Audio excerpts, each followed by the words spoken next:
Hello दोस्तों, स्वागत है आपका हमारे इस यूट्यूब चैनल पर। आज के वीडियो में हम लोग पढ़ेंगे, कुछ क्वेश्चन सॉल्व करेंगे, एमसीक्यू के फॉर्म में रहेंगे। जो भी स्टूडेंट यूपी पुलिस की तैयारी कर रहे हैं, जिनका भी एग्ज़ाम होने वाला है, तो अगर वो जीके जीएस का प्रैक्टिस सेशन चाह रहे हैं तो हमारे इस चैनल से जुड़ सकते हैं। इसमें ऐसे ही कुछ प्रीवियस ईयर बेस्ड क्वेश्चन और जितने भी मोस्ट इम्पॉर्टेंट क्वेश्चन की सीरीज़ में क्वेश्चन रहते हैं जीके एंड जीएस से रिलेटेड, इसमें आपको यूपी भी जीके देखने को मिलेगा, या कंप्यूटर हो या साइंस हो या संविधान हो, आपका हिस्ट्री ज्योग्राफी जितने भी हैं सारे आपको इसमें मिक्स्ड क्वेश्चन देखने को मिलेंगे। 40 क्वेश्चनों का ये प्रैक्टिस सेट है, आप लोग सॉल्व कीजिएगा और बाद में बताइएगा लास्ट में कमेंट में कि आपके कितने क्वेश्चन सही हो रहे हैं। आई होप आपकी तैयारी हो चुकी होगी, क्योंकि आप लोग फिर से दोबारा एग्ज़ाम देने जा रहे हैं, तो आपकी तैयारी एक बार हो चुकी होगी। तो आप प्रैक्टिस सेशन के रूप में हमारे चैनल से जुड़ सकते हैं। चलिए स्टार्ट करते हैं। अपने पहला है, भारत का राष्ट्रीय पंचांग किस संवत पर आधारित है? 4 ऑप्शन है, आपको एक टिक करना है कोई। राइट आंसर हो जाएगा इसका ऑप्शन नंबर सी।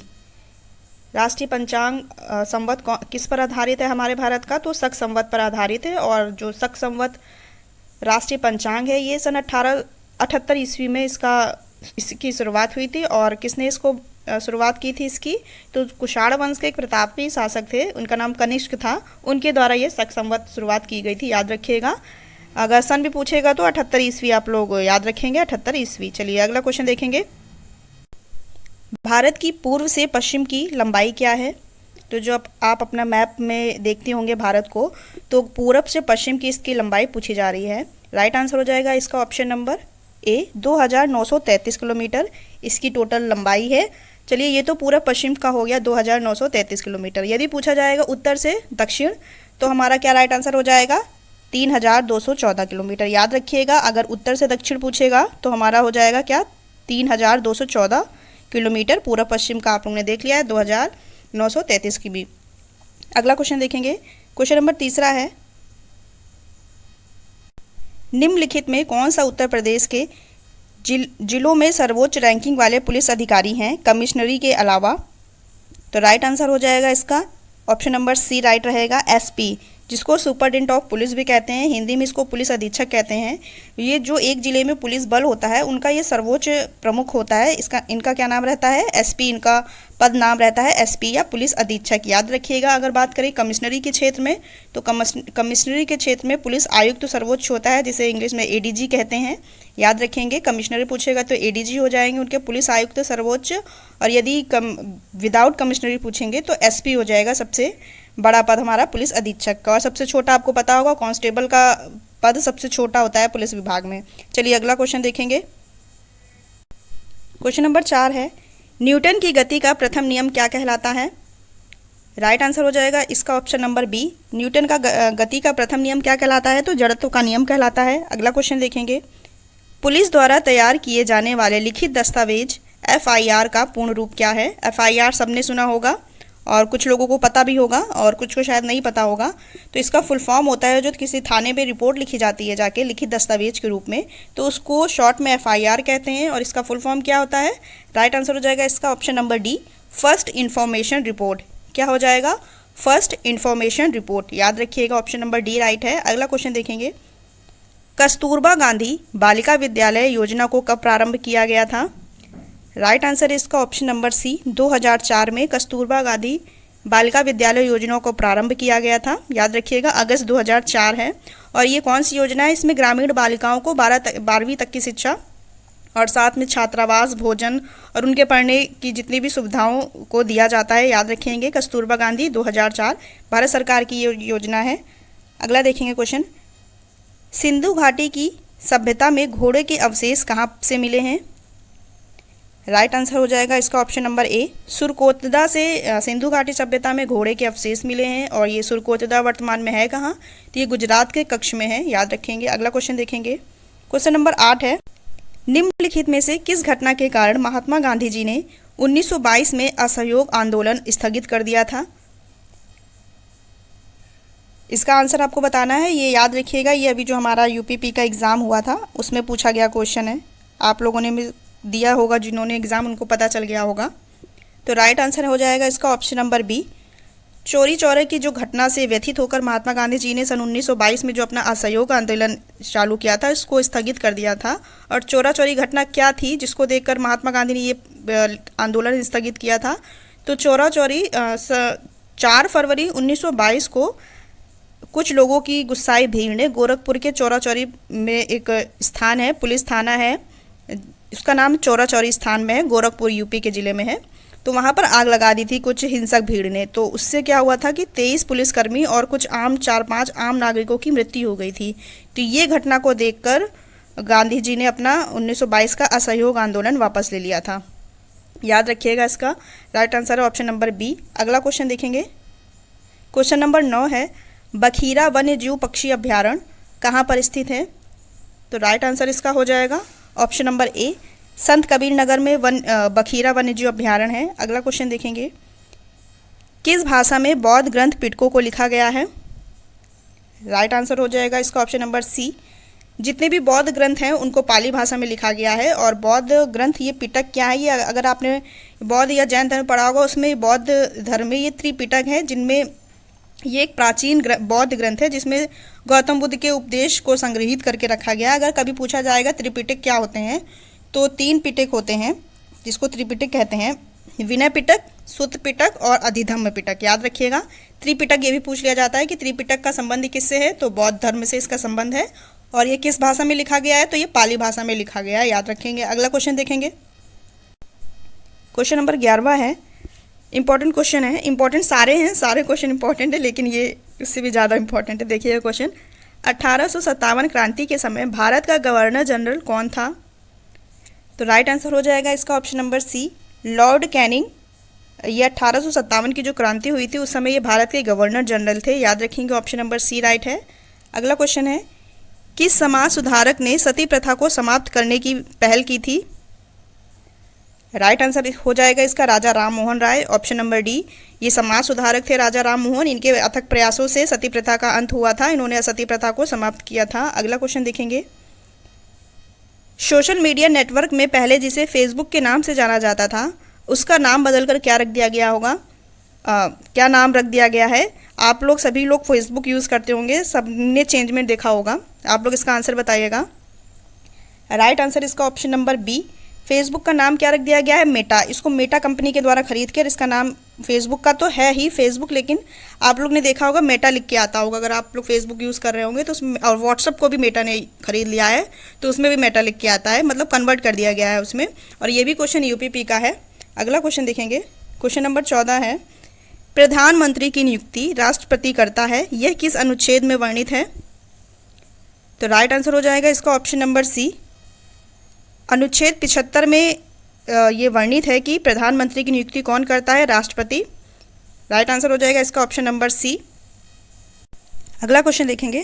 क्वेश्चन नंबर 15 है, भारत की राष्ट्रीय आय अनुमानित होती है।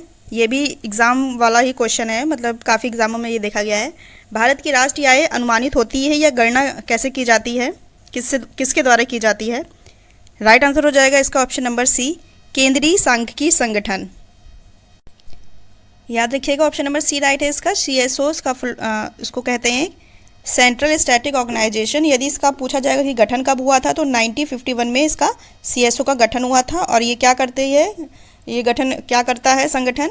केंद्रीय सांख्यिकी संगठन। इसके द्वारा भारत की राष्ट्रीय आय की गणना की जाती है। अगला क्वेश्चन देखेंगे। कंप्यूटर के संदर्भ में RAM, रैम जिसे कहते हैं, उसका क्या तात्पर्य है? तो राइट आंसर हो जाएगा इसका ऑप्शन नंबर सी, रैम का फुल फॉर्म क्या होता है? रैंडम एक्सेस मेमोरी इसका फुल फॉर्म रहता है। और देखिए ये भी क्वेश्चन देखिएगा, रोम का भी पूछा जाता है, तो रोम का होता है रीड ओनली मेमोरी। ये दोनों मेमोरी के टाइप हैं, याद रखिएगा। अगला क्वेश्चन देखेंगे। निम्नलिखित में कौन सा ग्रह भोर का तारा कहलाता है?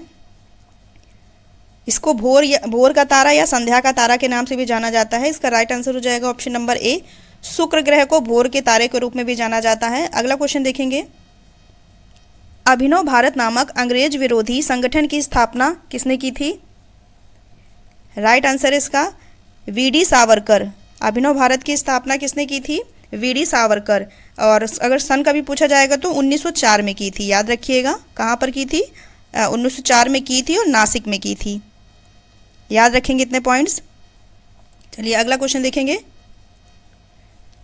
क्वेश्चन नंबर 19 है, कालिदास की किस कृति की गिनती विश्व की 100 प्रसिद्ध साहित्यिक कृतियों में से होती है? तो वैसे देखा जाए तो ये जितनी भी चारों कृतियाँ हैं ये सारी कालिदास की हैं, लेकिन पूछा जा रहा है इसमें कि इनकी एक कौन सी कृति है जिनकी गिनती विश्व की 100 प्रसिद्ध साहित्य कृतियों में से होती है। तो इसका राइट आंसर हो जाएगा ऑप्शन नंबर सी, अभिज्ञान शाकुंतलम। याद रखिएगा, अभिज्ञान शाकुंतलम। अगला क्वेश्चन देखेंगे, संविधान के किस अनुच्छेद में मौलिक कर्तव्य का वर्णन है? राइट आंसर इसका ऑप्शन नंबर ए, अनुच्छेद 51A में हमारे मौलिक कर्तव्यों का वर्णन है। याद रखिएगा, अनुच्छेद 51A या 51 का भी हिंदी में कहेंगे। अगला क्वेश्चन देखेंगे, क्वेश्चन नंबर 21 है, उत्तर प्रदेश राज्य तकनीकी शिक्षा एवं प्रशिक्षण बोर्ड की स्थापना किस वर्ष की गई थी?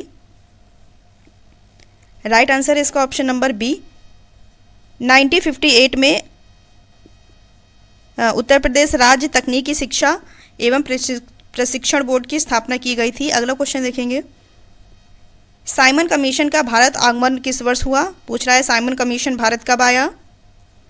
राइट आंसर इसका 1928, 1928 में साइमन कमीशन भारत आया था। अगला क्वेश्चन देखिए, नंबर 23 है हमारा, कांग्रेस का प्रथम विभाजन 1907 के सूरत अधिवेशन में हुआ था और इसमें दूसरा विभाजन कब हुआ था ये पूछ रहा है। तो पहले तो प्रथम की बात कर ले तो 1907 में सूरत अधिवेशन हुआ था कांग्रेस का, जो कि था प्रथम अधिवेशन था और इसकी अध्यक्षता किसके मध्य हुई थी? तो रास बिहारी बोस जी थे इसमें अध्यक्ष। और जब प्रथम अधिवेशन हमारा हुआ था 1907 का सूरत अधिवेशन, आपको बताना है दूसरा, तो इसका दूसरा विभाजन कब हुआ था? राइट आंसर हो जाएगा इसका ऑप्शन नंबर सी, दिल्ली 1918 में इसका कांग्रेस का दूसरा विभाजन हुआ था और ये किसकी अध्यक्षता में हुआ था? तो ये मदन मोहन मालवीय जी की अध्यक्षता में हुआ था। याद रखेंगे इतने पॉइंट्स। अगला क्वेश्चन चलिए देखते हैं। क्वेश्चन नंबर 24 है हमारा, सारनाथ मंदिर उत्तर प्रदेश के निम्नलिखित में से किस जिले में स्थित है? राइट आंसर है इसका ऑप्शन नंबर ए, वाराणसी में ये सारनाथ मंदिर स्थित है। अगला क्वेश्चन देखेंगे, स्वतंत्रता के बाद उत्तर प्रदेश के पहले मुख्यमंत्री कौन थे? राइट आंसर इसका हो जाएगा पंडित गोविंद बल्लभ पंत। ये हमारे स्वतंत्रता के बाद उत्तर प्रदेश के पहले मुख्यमंत्री थे। याद रखेंगे। अगला क्वेश्चन नंबर 26 है हमारा, 1526 ईस्वी में लड़ी गई पानीपत की पहली लड़ाई में बाबर से कौन पराजित हुआ? ये क्वेश्चन देखिए, इनमें से काफ़ी सारे क्वेश्चन बनेंगे, इसका आप लोग स्क्रीनशॉट ले लीजिएगा। पहला तो ये क्वेश्चन बना कि पानीपत की पहली लड़ाई कब हुई थी? तो पानीपत की लड़ाई 1526 ईस्वी में हुई थी और किसके मध्य हुई थी? तो आपको बताना है, यही तो क्वेश्चन है हमारा।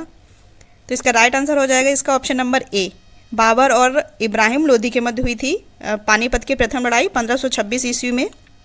और अगर हम बात करें, देखिए बाबर के द्वारा 4 युद्ध लड़े गए थे। क्वेश्चन पूछा जाता है चारों में से, कभी भी किसी भी एग्जाम में कोई एक पूछ लिया जाएगा आपके। बाबर ने 4 युद्ध लड़े थे और चारों में इसकी जीत हुई थी। चलिए आगे हम पढ़ेंगे 3 और कौन से थे। तो 1527 में बाबर ने खानवा का युद्ध लड़ा, जो कि राणा सांगा और बाबर के मध्य हुआ। जैसे ये क्वेश्चन बना है हमारा, वैसे इनमें से भी बन सकते हैं कि किसके साथ लड़ा गया और किस सन में लड़ा गया और विजयी कौन रहा। तो तीसरा युद्ध हुआ 1528 में, जो कि चंदेरी का युद्ध था और ये किसके मध्य हुआ? ये मेदिनी राय और बाबर के मध्य हुआ। और हमारा चौथा युद्ध था 1529 ईस्वी में घाघरा का युद्ध, जो कि था और किसके मध्य हुआ? ये अफगानों और बाबर के मध्य हुआ। तो याद रखिएगा, जीत चारों में बाबर की हुई थी। आप अपना नाम याद रखिएगा, पहला इब्राहिम लोदी के साथ, दूसरा राणा सांगा के साथ, तीसरा मेदिनी राय के साथ और चौथा अफगानों के साथ। आप याद रखिएगा सन भी 1526, 27, 28, 29 चारों क्रम एक है, तो इसमें ज़्यादा दिक्कत नहीं होगी आई थिंक ये ईस्वी याद करने में आपको। ठीक है, इससे इतने सारे क्वेश्चन आप लोग याद रखिएगा। चलिए अगला क्वेश्चन देखेंगे। क्वेश्चन नंबर 27 है, भारतीय संविधान में 22 भाषाओं को राजभाषा का दर्जा प्रदान किया गया है। इन राजभाषाओं का उल्लेख किस अनुसूची में है? चलिए अनुसूची से क्वेश्चन आ गया है, आपको उसका राइट आंसर बताना है। तो राइट आंसर इसका ऑप्शन नंबर बी, 8वीं अनुसूची में, हमारे भारतीय संविधान की 8वीं अनुसूची में 22 भाषाओं को राजभाषाओं का दर्जा दिया गया है। याद रखेंगे 8वीं अनुसूची। अगला क्वेश्चन देखेंगे। क्वेश्चन नंबर 28 है, किस शासक के द्वारा तांबे और जीतल नाम के सिक्के चलवाए गए थे? राइट आंसर इसका ऑप्शन नंबर सी, इल्तुतमिश, जो कि दिल्ली सल्तनत का ये शासक था। इल्तुतमिश द्वारा तांबा और जीतल नाम के सिक्के चलवाए गए थे। याद रखिएगा, तांबे और जीतल के सिक्के चलवाए गए थे इल्तुतमिश द्वारा। अगला क्वेश्चन देखेंगे, भारतीय संविधान के किस अनुच्छेद में राज्य के नीति निर्देशक तत्वों का उल्लेख है? ये भी संविधान का क्वेश्चन है। इसका राइट आंसर हो जाएगा इसका ऑप्शन नंबर सी। अनुच्छेद 36 से 51 में हमारे ये नीति निर्देशक तत्व का उल्लेख है, याद रखिएगा 36 से 51।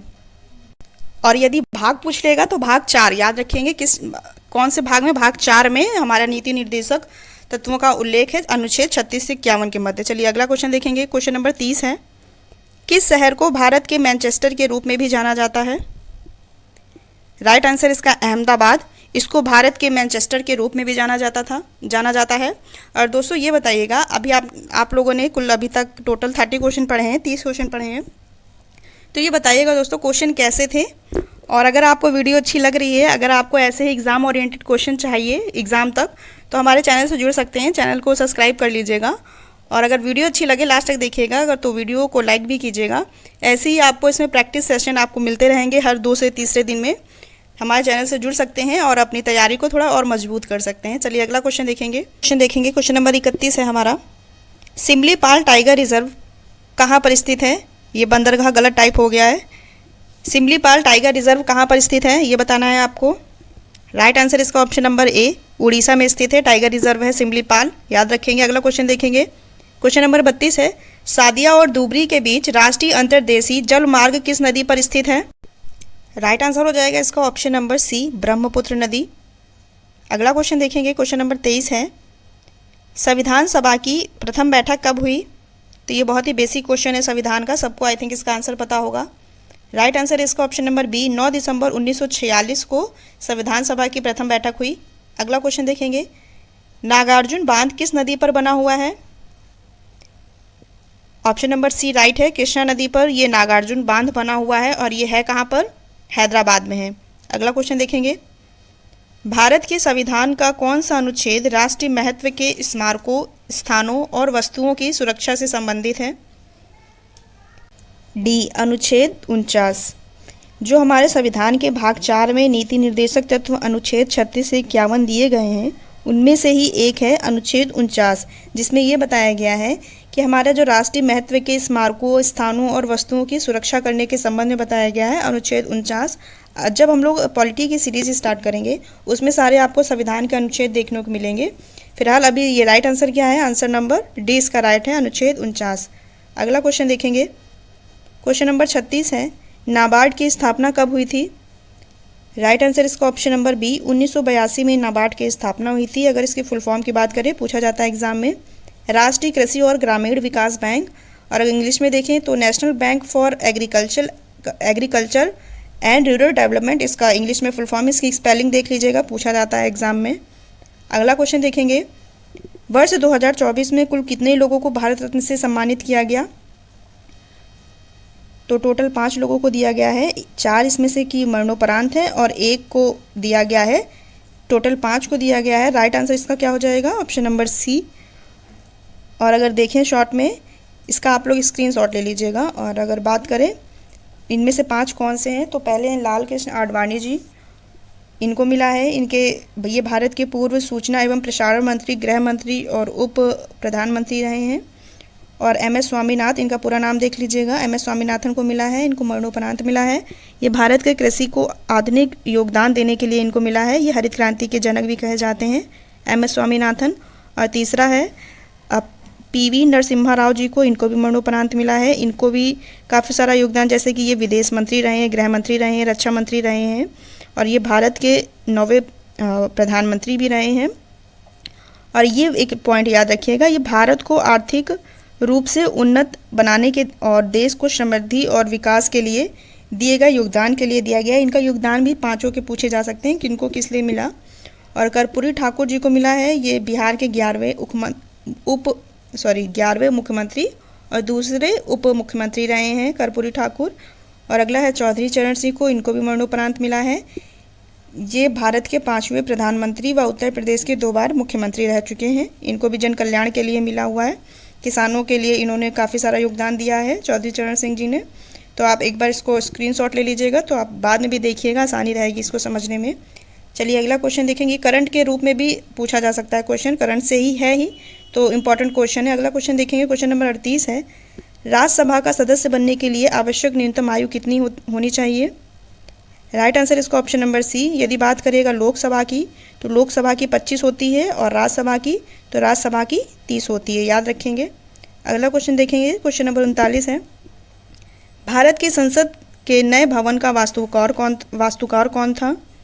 तो अभी 2023 में हमारी नई संसद का उद्घाटन हुआ था, इसकी डेट भी इम्पॉर्टेंट है, 28 मई 2023 को इसका उद्घाटन हुआ था।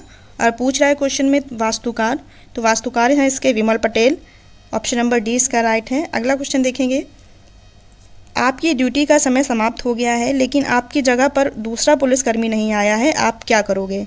ये डिसीजन मेकिंग है। ऐसे क्वेश्चन 4-5 क्वेश्चन आते हैं एग्ज़ाम में, क्योंकि आप लोग एग्ज़ाम दे के जब पुलिस भर्ती में आप आएंगे, ड्यूटी में आएंगे एग्ज़ाम क्लियर होने के बाद, तो यदि आप अगर ऐसी सिचुएशन में फंस गए तो आप क्या करेंगे? तो इसलिए ऐसे क्वेश्चन रखे जाते हैं। तो चलिए इसका क्वेश्चन का आंसर हम नहीं बताएंगे, इसका आंसर आपको कमेंट बॉक्स में बताना है, ठीक है। अगर आपका क्वेश्चन सही होगा तो आपके कमेंट को लाइक किया जाएगा, अगर गलत होगा तो नीचे आपको राइट आंसर बता दिया जाएगा। आप थोड़ा समझिए, क्योंकि आप पुलिस विभाग में भर्ती होने जा रहे हैं, तैयारी कर रहे हैं, तो क्या डिसीज़न लेंगे, है ना। तो इसका राइट आंसर आप लोग बताइएगा। और दोस्तों ये बताइएगा आपके 40 क्वेश्चनों में से कितने क्वेश्चन सही हुए। और यदि आपको वीडियो अच्छी लगे तो वीडियो को लाइक कीजिएगा, हमारे चैनल से जुड़ सकते हैं, ऐसे आपको प्रैक्टिस सेशन और भी देखने को मिलेंगे। ये दूसरा था और पहला भी अपलोड किया जा चुका है, आप लोगों ने अगर उसको नहीं देखा है तो उसको देखिएगा जाके।